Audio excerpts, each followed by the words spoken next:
കുണ്ടറ വെള്ളിമൺ പ്രാഥമിക ആരോഗ്യ കേന്ദ്രത്തിൽ മരുന്ന് മാറി നൽകിയെന്ന ആരോപണമായിരുന്നു. മരുന്ന് മാറി കഴിച്ച വയോധിക തലകറങ്ങി വീണു. സംഭവത്തിൽ ആരോഗ്യവകുപ്പ് അന്വേഷണം തുടങ്ങി. കൊല്ലം കുണ്ടറ വെള്ളിമൺ സ്വദേശി സുകേഷിനി അമ്മയ്ക്കാണ് മരുന്ന് മാറി നൽകിയത്.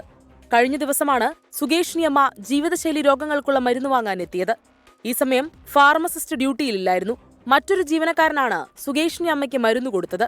തിങ്കളാഴ്ച രാവിലെ ഒന്ന് കഴിച്ചു, പിന്നെ രാത്രി ഒന്ന് കഴിച്ചു, പിന്നെ ചൊവ്വാഴ്ച നാളിൽ ലൈൻ വീഴുന്നതാണ്. എനിക്ക് ആദ്യം കഴിച്ചെന്നുണ്ട് ഇടക്കേടുണ്ടായിരുന്നു. ഇരുന്നിടത്തുനിന്ന് എഴുന്നേക്കാൻ വയ്യായിരുന്നു, കുറേ ഇരുട്ടി വന്നിട്ട്. പിന്നെ എനിക്കിങ്ങനെ ആയത്.